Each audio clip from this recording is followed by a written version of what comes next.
Dans cette vidéo, nous allons voir le lien entre l'intégrale de Riemann et l'intégrale de Lebesgue. Donc je vous rappelle l'intégrale de Riemann.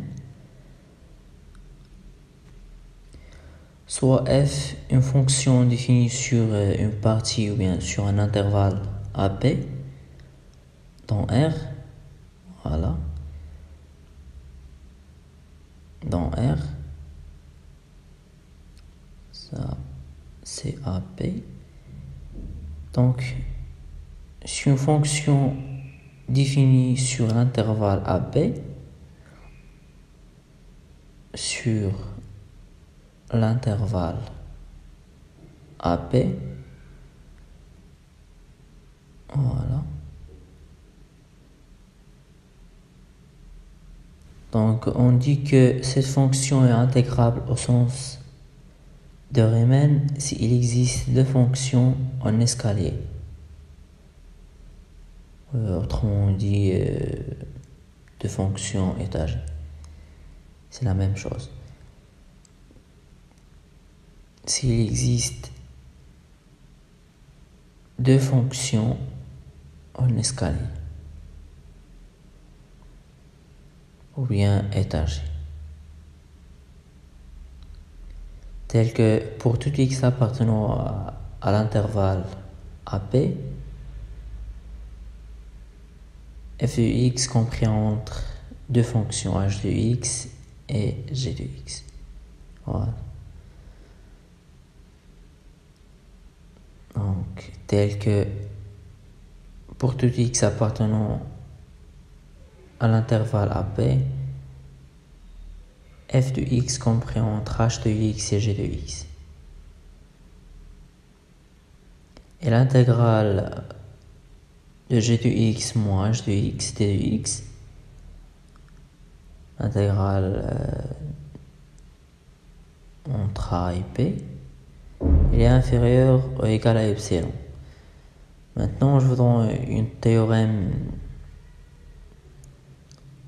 qui est très important sur les intégrales de Riemann. Donc, on dit que f est Riemann intégrable si seulement si i moins de f égale à i plus de f.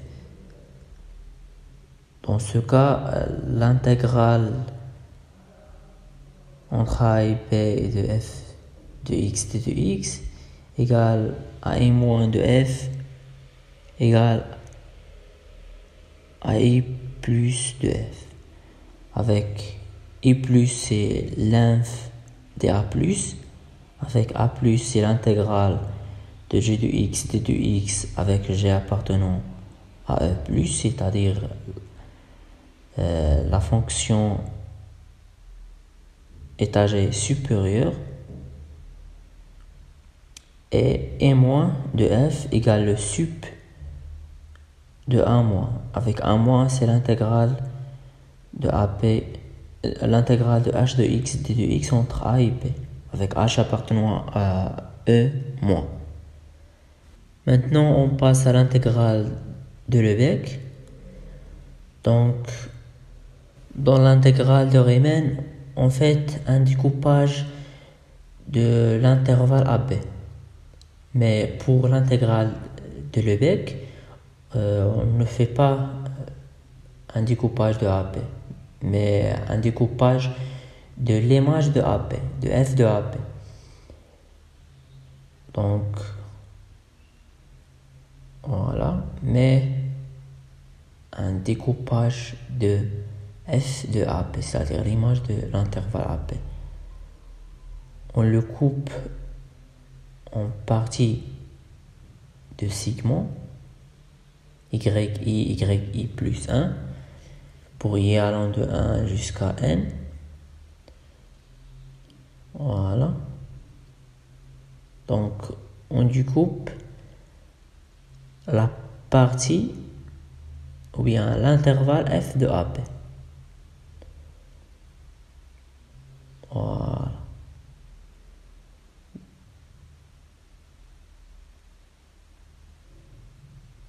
Voilà. C'est B. Ça, c'est f de p. Voilà, c'est des constantes C1, C2, C3, etc. Et ça, juste un exemple. Ça, c'est A et F de A. Voilà.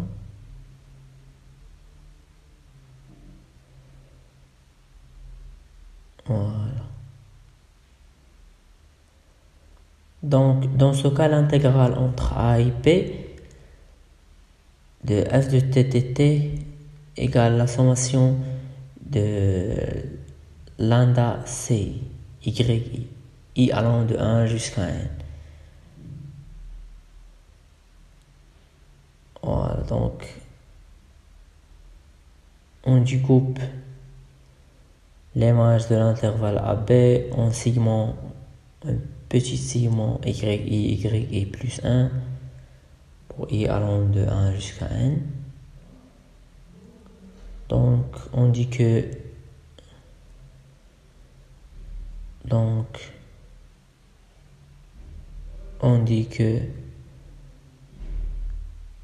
l'intégrale de f de t dt entre a et p égale la sommation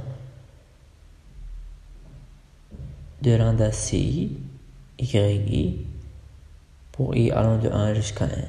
Avec ci, c'est l'ensemble des éléments tels que appartenant à b tels que f de x compris entre yi plus 1. Voilà. Maintenant, je vous donne la dernière conclusion. Donc, pour l'intégrale de Riemann et pour l'intégrale de Lebesgue. Pour l'intégrale de Riemann, pour l'intégrale de Lebesgue. Voilà. Donc, pour l'intégrale de Riemann, on approchait l'intégrale de f de t dt entre a et p. Voilà, donc en faisant un découpage de l'intervalle AP. Mais pour l'intégrale de Lebesgue, en faisant un découpage de l'intervalle f de AP, c'est-à-dire l'image de AP. On le coupe en petits segments. Voilà. Et on découpe en petits segments. L'intégrale de Riemann, c'est l'intégrale entre a et p de f de t dt égale la sommation de lambda i t plus 1 moins t, i allant de 1 jusqu'à n. Pour l'intégrale de Lebesgue, c'est l'intégrale de f d lambda, l'intégrale sur l'intervalle AP, égale à la sommation de i allant de 0, la sommation de alpha i lambda de t et t plus 1, i allant de 0 jusqu'à n-1. Et ça, c'est la mesure, donc c'est t plus 1 moins t. Dans ce cas, on peut dire que l'intégrale de Riemann et l'intégrale de Lebesgue sont coïncides. Donc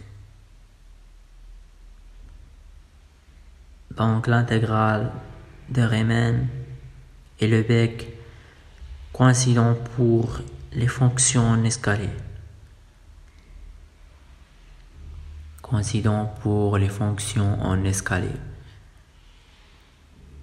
Et l'intégrale de f de x dx entre a et p, c'est l'intégrale de f d lambda sur l'intervalle AP. Et l'intégrale au sens de Riemann,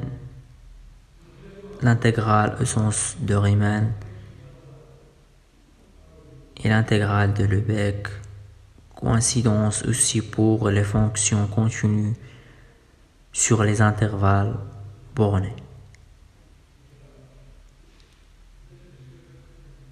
Pour les fonctions continue sur les intervalles bornés.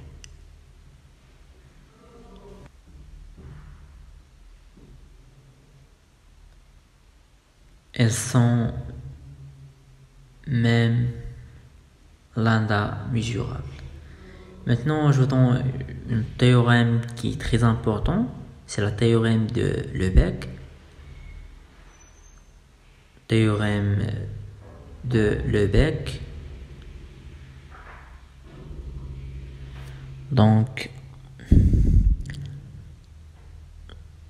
soit on a AB un intervalle fermé borné, un intervalle fermé borné de R,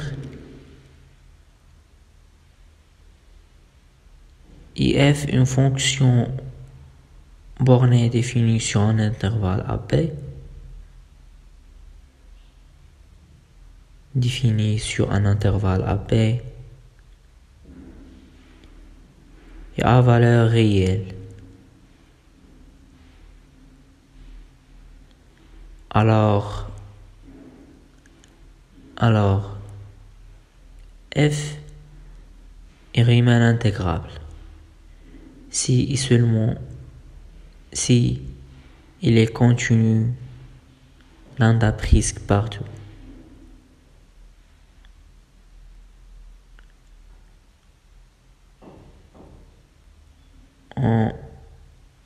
Lambda est la mesure de Lebesgue sur R.